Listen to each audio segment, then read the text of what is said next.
우리가 지난주 말씀을 통해서 예수님께서 예루살렘에 12살 때 올라가셨는데, 올라가실 때에는 어린이고 12살 때 성년식을 했기 때문에 돌아올 때는 어른으로 돌아온다는 말씀을 보았죠. 올라갈 때는 어머니라 올라가지만 예루살렘에서 돌아올 때에는 남자들, 성인들 틈에 와야 된다. 그런데 그 부모들이 이것을 잘 인지하지 못해 헷갈려서 예수님이 함께임을 몰랐다는 말씀을 보았었고, 또 이것을 요셉에게 적용하며 오랫동안 하던 일을 멈추고 유월절 그 행사에 참여했기 때문에 하루라도 빨리 돌아가서 자기 생업에 종사하고 싶은 마음이 들어서 그리했다라고 볼 수 있다 했습니다. 그래서 우리가 하나님 앞에 나오지만 내가 하는 일, 그 일을 빨리 해야지 하는 마음이 들 때에 주님을 놓칠 수 있다는 말씀까지 보았었죠. 오늘 45절의 말씀을 보면 이제 어떡하냐면 예수님이 없으니까 예수님의 부모가 예루살렘으로 돌아갑니다. 예루살렘에 돌아간다고 하는 것은 당연히 거기서 잃어버렸기 때문에 그리로 갑니다. 이것을 우리에게 살필 필요가 있는데, 우리가 신앙으로 무언가 잃어버릴 때가 있어요. 잃어버렸을 때 중요한 것은 언제, 어디서, 왜 잃어버렸는지를 아는 게 중요합니다. 그리고 그 자리로 돌아가는 게 중요합니다. 우리가 물건을 잃어버렸을 때에 어디서 잃어버렸는지를 알아야 찾죠. 잃어버렸지만 어디서 잃어버렸는지 모르면 찾지 못합니다. 그런데 믿음은 어디서 간에 왜 잃어버렸는지를 알아야만 찾을 수 있습니다. 잃어버렸는데 잃어버렸는지조차 모른다 하면 잃어버린 믿음을 찾을 수가 없겠죠. 우리가 잘 아는 요한계시록 이런 말씀이 나옵니다. 요한계시록 2장 4절부터 5절, 신약성경 400면에 있는 말씀 함께 보겠습니다. 요한계시록 2장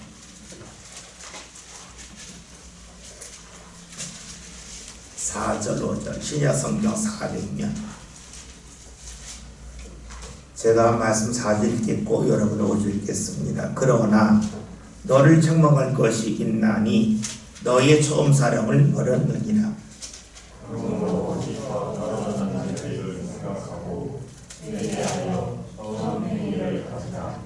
만일 회개하지 아니하고 회개하지 아니하면 내가 내게 가서 내 족쇄를 그 자리에서 옮기리라. 아멘. 요한계시록 2장 1절부터 7절은 에베소 교회를 향한 주의 말씀인데, 이 에베소 교회에 대하여 칭찬을 하죠. 너희가 말씀으로 훈련을 잘 받아서 니골라 당의 교훈을 물리쳤다. 칭찬한다. 그러나 너희가 처음 사랑을 잃어버렸다라고 책망을 합니다. 그러면서 오늘 읽었던 말씀처럼 어디서 왜 이런 처음 사랑을 잃어버렸는지를 알아야 되지 않겠냐. 그리고 그 처음 사랑을 찾아야 되지 않겠냐. 찾지 아니한다면 너에게 주셨던 은혜가 있는데 그 은혜의 초점을 옮겨서 은혜를 잃어버릴 거라고 말씀하고 있습니다. 그렇죠. 무언가 잃어버릴 수 있어요. 그런데 왜 무엇 때문에 잃어버렸는지를 아는 게 중요하겠죠. 내가 열심히 주님 앞에 기도했는데 어느 순간부터 기도하지 않아요. 왜 잃어버렸는지를 아는 게 중요하겠죠. 물론 나의 삶 가운데 다급한 사정이 있어서 열심히 기도할 수 있고, 그 다급한 사정이 지나가서 흔히 하는 말로 숨을 돌릴만 하기 때문에 내가 주를 멀리할 수도 있어요. 그런데 여러분, 우리 삶 가운데 문제가 전혀 없을 때가 있겠습니까? 눈에 보이는 다급한 문제가 보일 때도 있겠지만 보이지 않을 때도 있어요. 당장 급한 문제는 보이지만 급해 보이지 않지만 중요한 문제가 우리 삶 가운데 있을 수 있어요. 근데 우리는 다급한 문제가 있을 때는 주를 찾고, 그러하더라도 주를 찾지 아니하면서 기도를 잃어버릴 수 있어요. 헌신도 잃어버릴 수가 있겠고, 우리가 주님 앞에 하는 충성도 잃어버릴 수 있어요. 근데 성경에서는 잃어버린 것은 어쩔 수 없지만 잃어버렸다면 왜 잃어버렸는지를 찾아야 되지 않겠냐라고 말씀하고 있습니다. 우리의 삶으로 본다면 코로나가 지나갔습니다. 코로나 때문에 우리가 모이지 못했습니다. 코로나 때문에 예배하러 오기가 어려웠고 함께 모여서 주일하기가 어려웠습니다. 코로나 지나갔어요. 그런데 우리가 코로나 지나갔지만 코로나 전의 신앙으로 돌아가지 못하고 있습니다. 원인은 없어졌어요. 그런데 그 원인이 없어지고 사라졌음에도 불구하고 이 잠시 지나가는 코로나로 인하여 우리의 삶이 흔들리면서 하나님을 가까이 하지 못하는 모습이 있습니다. 잃어버린 신앙이에요. 이것을 찾을 필요가 있습니다. 우리 삶 가운데 지나가야 될 것이 있고 머물러야 할 곳이 있어요. 그런데 지나갈 곳과 머물러야 할 곳을 우리가 잘 구별하지 못할 때가 있어요. 지나가야 되는데 거기 멈춘단 말이에요. 여러분, 우리 삶 가운데 내가 만나는 사람이 있습니다. 내가 만나는 사람은 죽을 때까지 만날 사람이 아니에요. 모든 사람은 지나가는 사람이에요. 내 삶 가운데 끝까지 나와 함께 보는 주님이에요. 그러기에 내가 주님을 끝까지 붙잡는 건 맞겠지만 내가 어떤 사람에 대한 생각에 사로잡혀서 그 사람을 끝까지 붙잡는 것은 지혜롭지 못합니다.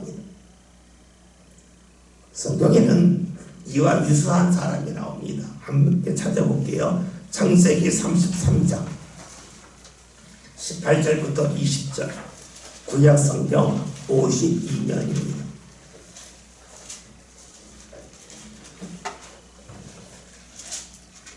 창세기 33장 18절 52면의 말씀을 제가 읽겠고 한 절씩 교독하고 20절 함께 봅니다. 야곱이 밧단 아람에서부터 평안히 가나안 땅 세겜 성읍에 이르러 그 성읍 앞에 장막을 치고 그가 장막을 친 밭을 세겜의 아버지 하모르의 아들들의 손에서 190사에 탔으며 다 같이 거기서 제단을 쌓고 그 이름을 엘로헤 이스라엘이라 불렀더라. 아멘. 우리가 야곱에 관한 말씀을 살펴볼 필요가 있는데 창세기 28장이라는 말씀을 보면 야곱이 에서가 자신을 죽이려 할 때에 그 집을 떠나서 이제 삼촌 나반의 집으로 갑니다. 우리 지금 강권사님이 지금 심장이 안 좋으셔요. 안 좋으셔서 좀 그러시니까 여러분 이해 좀 해주세요. 지금 심장에 스탠스를 해야 될지 말아야 될지 되는 그런 상황이니까 여러분이 좀 이해해 주시면 좋겠어요. 다시 야곱으로 갑시다. 야곱이 외삼촌 나반의 집에 가다가 베들에서 주를 만나죠. 우리 잘 아는 천사가 씨름하는 그 천사를 만나는 말씀이 창세기 28장에 나오지 않습니까? 그때 그 하나님 앞에 하는 이야기에 하나님, 제가 만약에 이곳으로 다시 돌아올 수 있다면, 주께서 돌아오게 하신다면 제가 여기서 제단을 쌓고 하나님 앞에 11조 드리겠습니다라고 말합니다. 그것이 바로 베델입니다. 그리고 우리가 아는 것처럼 이제 야곱이 삼촌에 집에서 20년 있다 돌아오죠.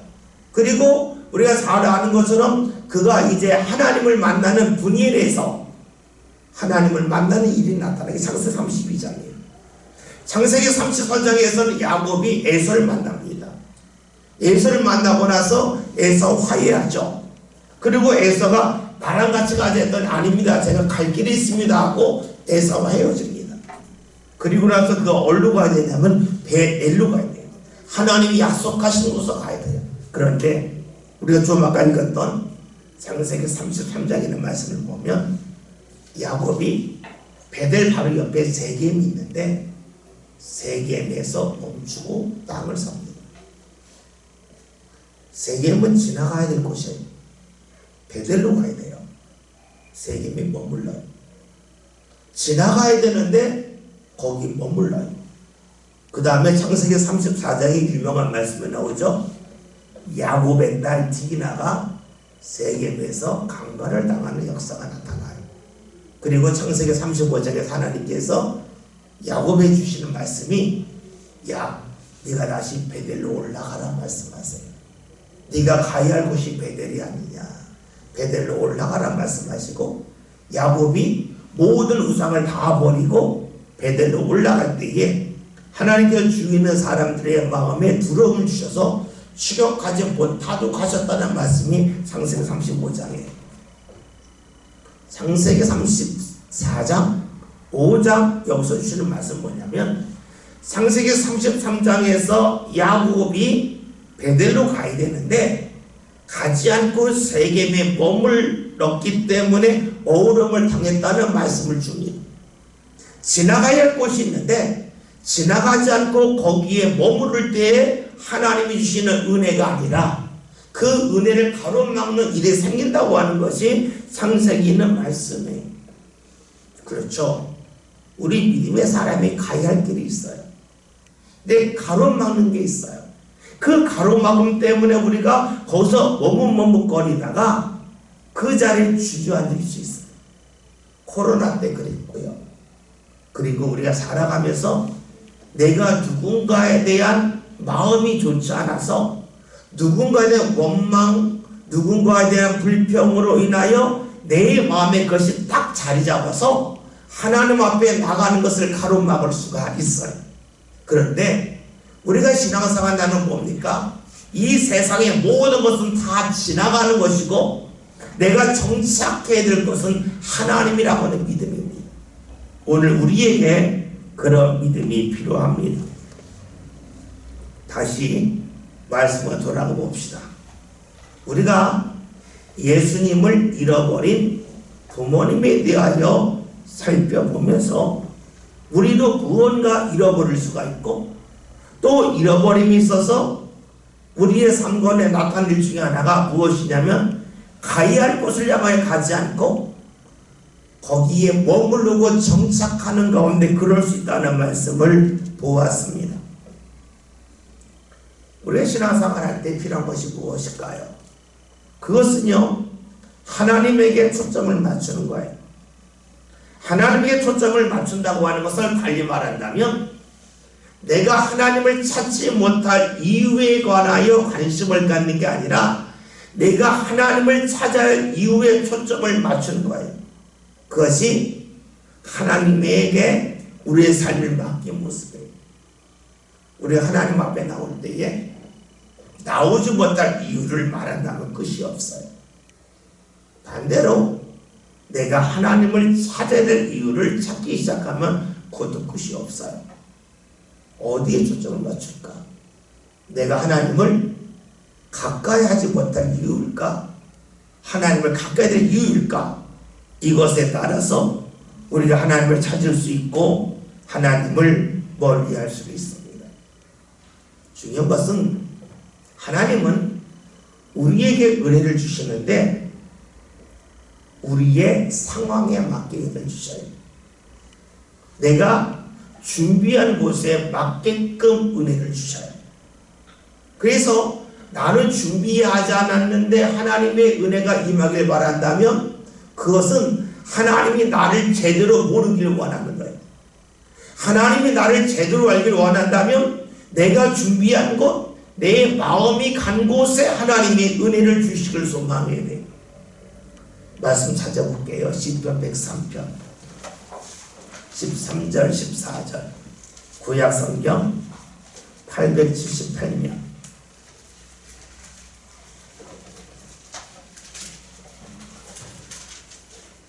시편 103편 13절 14절 제가 13절 읽겠습니다. 구약 878면입니다. 아버지가 자식을 긍휼히 여김같이 여호와께서는 자기를 경외하는 자를 긍휼히 여기시나니 이는 그가 우리의 체질을 아시며 우리가 단지 먼지뿐임을 기억하시니라. 아멘. 하나님은 우리를 긍휼히 여기시는데 어떻게 긍휼히 여기시냐면 우리의 체질을 아시는 가운데 긍휼히 여기신다는 거예요. 이 체질이라고 하는 것은 몸의 체질도 말할 수가 있겠지만 우리의 신앙의 체질에 맞게끔 주께서 우리를 긍휼히 여기시고 은혜 베푸신다는 거예요. 근데 여러분 체질이라고 하는 것은 타고나기도 하지만 바뀌죠. 여러분들이 어떻게 삶의 습관을 이어가려는 체질이 바뀌어요. 하나님이 우리에게 베푸신 은혜로 역시 그래요.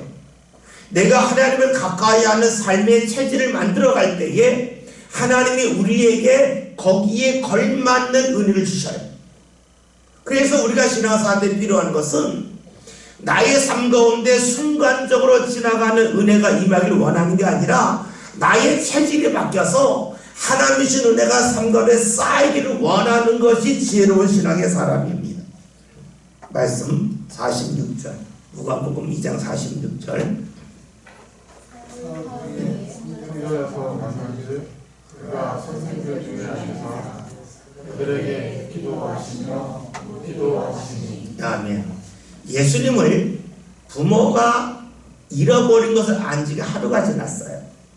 하루길을 갔다가 다시 왔어요. 그러다 봤더니 3일째 되는 날에 예수님을 다시 만납니다. 이것은 우리가 수치적으로 쉽게 계산할 수가 있어요. 그런데 이것을 우리의 신앙으로 본다면 잃어버리는 것 순간이에요. 찾으려면 몇 배가 걸려요. 우리가 하루 만에 알았다고 해서 하루 만에 만나는 게 아니잖아요. 원래 처음부터 계산한다면 갔다가 다시 왔기 때문에 3일이 늦어지는 거예요. 우리가 자주 인용하는 말씀 중에 창세기 16장의 말씀이 있어요. 창세기 16장이라는 말씀은 아브라함이 하갈과 동침해서 이스마엘이 태어난 것에 관한 말씀이에요. 우리가 익히 알고 있는 것처럼 아브라함이 이스마엘을 얻은 나이가 86세예요. 그런데 창세기 17장 1절에 있는 말씀을 보면 하나님께서 아브라함이 99세가 되었을 때 나타난 말씀을 하세요. 너는 온전하라, 완전하라. 그리고 나에게 주신 말씀이 할례를 행하라는 말씀을 주시고 아브라함의 이름이 아브라함으로 바뀌고 사라의 이름이 사라로 바뀌는 것이 창세기 17장입니다. 그런데 창세기 16장과 창세기 17장은 한 절 차이지만 13년이 걸립니다. 왜 그랬을까요? 아브라함이 하나님의 말씀을 멀리하고 인간의 방법대로 사라와 동침해서 아이를 하여 그러니까 즐거워요. 인간적인 기쁨이 있어요. 그러나 그 인간적인 기쁨으로 인하여 하나님을 멀리했는데 하나님의 말씀을 다시 듣기까지 13년이 걸린 거예요. 그러니까 우리가 하나님을 잠시 멀리할 수 있는데 그 멀리한 것이 다시 회복이 되려면 수많은 시간이 필요하다는 거예요. 그래서 우리가 신앙생활 할 때에 내게 주신 은혜 또 주시겠지 할 수 있어요. 그러나 그것은 신앙의 초창기 때예요. 여러분 그렇잖아요. 어린아이가 말로 실수할 수 있고 행동으로 실수할 수 있어요. 어른들이 그걸 보고요 그냥 봐줘요. 다음날 되면 다시 봐주고 조금 더 컸으면 뭐 한 일주일 지나면 그럴려니 하고 다 봐줘요. 그런데 어른이 돼서 말을 함부로 했다, 하지 마라 행동을 했다, 그러면 그 사람이 자신이 마주하는 사람에게 인정을 받으려면 시간이 엄청나게 오래 걸려요. 어린아이의 실수는 금세 용서받아요. 그러나 어른의 실수와 잘못은 쉽게 용서받기가 어려워요. 다시 봅시다. 믿음으로 어린이였을 때에 하나님께서 우리가 하나님을 원망한다 한들 하나님을 멀리했다 한들 우리를 쉽게 받아주시는 거예요. 그러나 아브라함 정도 되면 13년이 걸리는 거예요. 그가 다시 회복하기까지 오래 걸렸습니다. 오늘 말씀을 통해서 우리는 잃어버린 것은 아니었지만 찾기까지 3일이 걸렸음을 볼 수가 있습니다. 그래서 우리가 신앙생활을 할 때에 중요한 것이 무엇입니까? 그것은 하나님을 잊어버리지 않는 겁니다. 하나님을 잊어버리지 않는다고 하는 것은 다른 말로 하면 우리가 어떤 신앙의 일을 할 때에 그 신앙의 일이 이벤트로 가면 안 된다는 거예요. 이벤트는요 지나가면 끝이에요. 진짜 신앙은 쌓이는 것이에요. 신앙은 시간이 지나면 쌓여야지. 그냥 지나가는 것이 되면 많은 것을 한 것 같은데 나중에 남는 것이 거의 없습니다. 우리가 교회에서 어떤 일을 할 때도 마찬가지예요. 간혹 보면 교회들 이렇게 연합행사 갈 때가 있어요. 연합행사 할 때 먼저 축구하고 운동해요. 여러분, 그것이 우리 신앙에 크게 도움이 되지 않습니다. 그런데 거기에 많은 시간이 투여됩니다. 많은 물질이 들어갑니다. 그걸 가지고 다른 걸 하면 훨씬 더 아름답고 좋은 걸 할 수가 있는데 한 번 하고 나서 좋다, 즐겁다 할 수 있어요. 그러나 그 신앙은 쌓이지 않습니다. 신앙에 좋은 영향 미치지 않습니다. 지나가고 말아요. 우리가 하나님의 일을 할 때에 중요한 것이 무엇이냐? 쌓이는 거예요. 예전에 말씀드렸잖아요. 교회에서 여러분들이 뭐 베개를 맞든 돌을 맞든 좋은 일이 있어서 떡을 할 수 있어요. 그건 이벤트예요. 먹고 지나가는 거예요. 맛있게 먹었어요. 그러나 그것이 일주일 후에 내 신앙에 영향을 미칠까요? 거의 미치지 않습니다. 그런데 하나님 앞에 내가 떡할 걸 가지고 비품을 내면 어떻게 됩니까? 계속 기억이 나요. 내가 이거 했지. 내가 왜 했을까? 기뻤을 때 했지. 감사했을 때 했지. 계속 떠올릴 수 있어요. 우리 신앙생활할 때에 지나가는 신앙이 아니라 쌓이는 신앙이 되게끔 하는 것이 매우 중요합니다. 쌓이는 신앙은요, 우리 몸이 갔을 때입니다. 여러분들이 교회에서 무언가 헌신했던 것은 계속 기억에 남습니다. 그래서 우리가 교회에서 헌신하는 게 중요해요. 왜냐? 내 기억 속에 쌓이기 때문이고, 나중에 한참 지난 다음에 내 체력이 떨어졌을 때에 내가 도저히 그 일을 못할 때가 있어요. 그때 어떤 마음 듭니까? 내가 젊었을 때, 힘 있을 때 이렇게 헌신했지. 참 하길 잘했다. 지내놓고 났더니 지금은 할 수 없는데 그때 하길 잘했다. 바로 쌓이는 신앙이 됩니다. 오늘 말씀을 보면 사흘에 성전에 찾죠. 그리고 보았더니 그가 예수님이 선생들 중에 앉으사 그들에게 듣기도 하시며 묻기도 하셨다. 예수님이 예루살렘에는 율법교사를 만났는데 예수님은 듣고 부르셨어요. 이 순서가 매우 중요합니다. 예수님은 상대의 말을 충분히 들으셨어요. 그리고 물으셨어요. 먼저 예수님을 봅시다. 예수님이 그렇게 하셨을까요? 율법교사들이 말씀을 전합니다. 그런데 예수님은 말씀을 다 듣고 물으시는 거예요. 정말로 그 말씀을 제대로 알고 전했는지, 아니면 제대로 알지 못한 가운데 전했는지를 예수님이 묻고 계신 겁니다. 우리가 신앙생활 할 때에 말씀을 알지만 말씀을 글자로 알 수 있어요. 단어로 알 수도 있어요. 그러나 말씀 속에 담겨져 있는 하나님의 뜻을 모를 수도 있습니다. 우리가 신앙이 성장한다고 하는 것이 무엇일까요? 그것은요, 안다고 여겼는데 어느 날 보았더니 모르는 것을 발견하는 거예요. 내가 하나님을 안다고 여겼는데 어느 날 봤더니 내가 아는 하나님보다 더 큰 하나님을 만나게 돼요. 그때 뭐예요? 내가 하나님을 안다고 여겼는데 제가 하나님을 제대로 안 것이 아닙니다 라고 고백할 수가 있겠죠. 또 달리 본다면 나는 지금까지 하나님을 기쁘시게 하는 그런 일을 많이 했다고 여겼는데 지나고 났더니 내가 하나님을 크게 기쁘게 하지 않았고 오히려 나의 이름을 높이려고 했구나 하는 것을 발견할 수도 있습니다. 그렇죠. 안다고 여겼는데 내가 제대로 모름을 알 때 비로소 우리 신앙이 성장해요.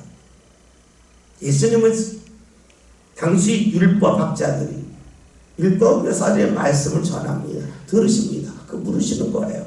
정말로 아는지, 정말로 알고 말하는 건지, 아니면 들은 것을 말하는지에 대하여 묻고 계십니다. 우리가 신앙생활 할 때 입술로는 아는 것 같지만 실제는 모를 때가 상당히 많겠죠. 그래서 예수님 말씀이 이런 말씀 있죠. 너희가 입술로 나를 존경하지만 입술로 아는 것처럼 보인다. 그런데 마음은 내게서 멀다. 무엇을 말합니까? 말씀을 아는 것처럼 보이지만 실제는 말씀 속에 담긴 하나님을 모르기 때문에 하나님과 멀리 떨어졌다는 것을 말씀하고 있죠. 47절 함께 보겠습니다. 있는 자가 그 지혜와 대답을 놀랍게 여기더라. 아멘. 예수님의 말씀을 듣고 물었어요. 근데 사람들이 그 물음을 들으면 놀라는 거예요. 예수님을 통해서 자신들의 잘못됨과 부족함이 드러났기 때문입니다.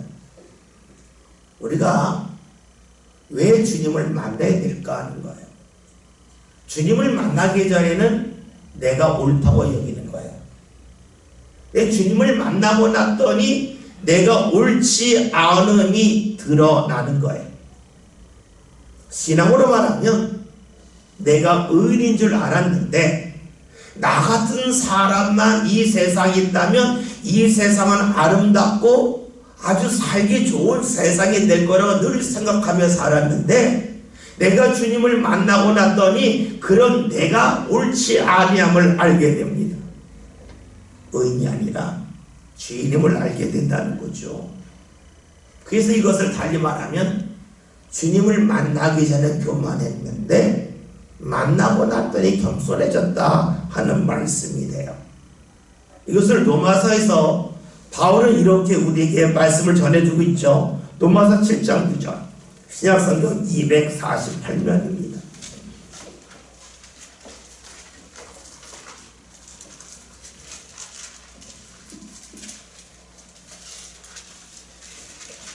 로마서 7장 9절 다 같이 읽겠습니다. 전에 율법을 깨닫지 못했을 때에는 내가 살았더니 계명 이름에 죄는 살아나고 나는 죽었도다. 아멘. 하나님의 말씀을 율법이라고 봅시다. 말씀을 내가 알기를 아는데 제대로 몰랐어요. 깨닫지 못했어요. 그때는 어떠냐면 이 말씀 내가 다 지키고 살아. 자신 있게 말했어요. 근데 어느 날 그 말씀이 내 가슴 속에 하나님의 뜻이 온전히 다가왔더니 깨달아지는 것이 내가 말씀 못 지켰어요. 그래서 로마서 7장 9절 뭡니까? 율법을 깨닫지 못해서 내가 살았다. 내가 옳다고 여겼는데 그 계명 말씀이 내 삶 가운데 온전히 다가왔더니 내가 주인임을 알게 되었고 내가 더 이상 나를 주장할 수 없게 되었다. 그것이 바로 내가 죽었다 하는 말씀이 됩니다. 다시 봅시다. 예수님이 예루살렘에 올라가셔서 말씀을 듣고 물었습니다. 물었을 때 사람들은 자신들의 말씀을 깨닫고 주의 뜻을 알고 전한다고 여겼는데 예수님의 질문을 받으면서 내가 말씀을 아는 게 아니구나. 내가 하나님을 제대로 아는 것이 아니구나 하는 것을 알면서 놀라게 되었습니다. 자신의 잘못된 걸 알게 되었죠. 자신이 잘못된 걸 알게 되니까 잘못돼서 벗어나서 바른 길로 가겠죠. 우리가 왜 기도하는지 해야 되는지 이유도 여기 있죠. 기도하기 전에는 내가 옳은 것 같고 기도하기 전에는 나는 늘 억울하고 기도하기 전에는 나는 왜 이런 사람들을 만났을까 하는 원망 속에 살면서 내가 살아가는 거예요. 마치 내가 하나님의 율법을 깨닫지 못해서 나는 살아났다고 하는 바울의 고백처럼 우리는 그런 거예요.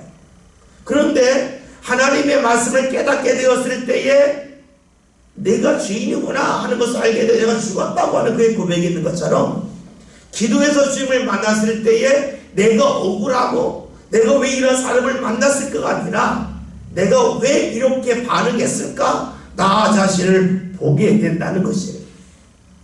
그래서 우리가 하나님이 나에게 어떤 일 겪게 하셨을 때에 왜 이런 일 겪게 하셨습니까? 원망했지만 주를 만나고 주님께 기도했더니 주님이 이런 일을 만나게 하시고 이런 사람을 만나게 하신 뜻이 있음을 깨닫게 되면서 하나님께서 내 삶 가운데 모든 것이 합력하여 선을 이루게 하신다고 하는 고백을 할 수가 있겠죠. 오늘 말씀에서 예수를 만난 율법학자들이 놀라게 됩니다. 자신의 부족한 걸 알기 때문이죠. 우리가 주님을 왜 만나서 기도해야 될까? 나의 잘못됨이 드러나기 때문이고 삶의 방법이 바뀌기 때문이에요. 반대로 말한다면 내가 주님을 만나지 않았다면, 내가 기도하지 않는다면, 내가 잘못된 일을 하면서도 계속 그것이 옳다고 여기며 살겠죠. 이것을 다른 말로 하면 우리가 독에다가 물을 붓는데 이 빠진 독에다 계속 물을 부으면 어떻게 되겠습니까? 물 부은 것이 헛수고가 될 것 아니겠습니까? 내가 하는 것이 잘못되었는데 잘못된 줄 모르면 헛수고만 하겠죠.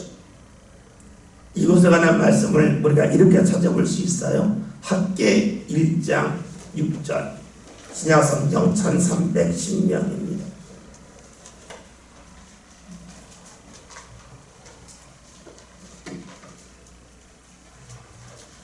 학계 1장 6절의 말씀 다같이 함께 읽겠습니다. 구약 1310명 말씀 봅니다. 너희가 많이 부릴지라도 수확이 적으며 먹을지라도 배부르지 못하며 마실지라도 흡족하지 못하며 입으로 따뜻하지 못하며 일꾼이 싹쓸 마르도 그것을 구멍 뚫어진 천대에 녹음이니라. 아멘. 무엇입니까? 계속 헛수고만 한다는 거예요. 왜냐? 내가 하는 일이 잘못되었는데 잘못된 줄 모르기 때문이다. 내가 율법을 깨닫지 못했을 때는 내가 살았더니 율법 이름에 내 죄가 드러나고 내가 죽게 되었다. 내가 기도하기 전에 내가 옳은 줄 알았는데 기도하고 났더니 내가 그름을 알게 되었다. 기도하기 전에는 내가 왜 이런 환경에 있냐고, 내가 왜 이런 일을 겪어야 되냐고, 내가 왜 이런 사람을 만나야 되냐고 원망을 했는데 주님을 만나서 내가 알게 된 것은 주께서 만나게 하신 이유가 있고 그리고 이를 통하여 나를 변화시키기 위함이라는 것을 알게 되겠죠. 원망이 더 이상 원망이 아닌 감사로 바뀔 겁니다. 다시 예수님으로 간다면 율법학자들이 자신들이 옳은 줄 알고 계속 말씀을 전했어요. 예수님 듣고 물었습니다. 물었을 때 내가 말씀을 잘못 알고 있었구나 알게 되고 여기에 놀라게 되겠죠. 오늘 우리의 신앙도 이런 일이 필요할 겁니다. 우리가 주를 믿는다 하지만 내가 잘 믿는다고 읽을 수 있고 내가 말씀을 읽으면서 내가 말씀을 100% 안다고 읽을 수 있고 내가 판단하는 것이 늘 옳다고 여길 수 있습니다. 율법 학자들처럼 그럴 수 있습니다. 그러나 우리가 주를 만날 때에 우리 삶 가운데 나의 부족함이 드러나고 나의 삶의 방법이 잘못되었음이 드러나고 그래서 우리가 지금까지 했던 수고의 방향을 틀겠죠. 그래서 하나님 앞에 섰을 때에 헛수고하는 그런 삶을 가지고 올라가는 것이 아니라 학계에서 있는 말씀대로 하면 구멍 뚫린 전대에다가 무엇을 집어넣는 삶이 아니라 구멍이 뚫어지지 않는 그러한 곳에 우리의 삶을 쏟고 싸우며 주님 앞에 가겠죠. 저와 여러분이 주님을 찾으면서 주를 가까이 하면서 나의 부족함이 드러나기를 그리고 주의 인도하신 가운데 보호할 것을 보게 해달라고 함께 꼭 기도합시다. 오늘 말씀 정리해보면 잃어버린 것이 있다면 잃어버린 자를 가야 됩니다. 왜 잃어버렸는지를 꼭 기억해야 됩니다. 잃어버린 건 순간입니다. 그러나 찾기까지는 수많은 시일이 필요합니다. 그러나 찾지 못하는 이들도 있는데 그 이유는 지나가는 것을 지나가지 않고 거기에 머무르기 때문입니다. 야곱에 관한 말씀을 통하여 보았습니다. 그리고 예수님이 말씀을 듣고 부르심을 통하여 율법학자들이 자신의 잘못이 드러났습니다. 오늘 우리가 주를 가까이 하는 가운데, 주님 앞에 기도하는 가운데 우리의 삶의 부족함이 드러나고 우리의 삶의 방향이 바뀌어진 역사가 나타나길 소망하며 함께 같이 기도하겠습니다. 불 끄고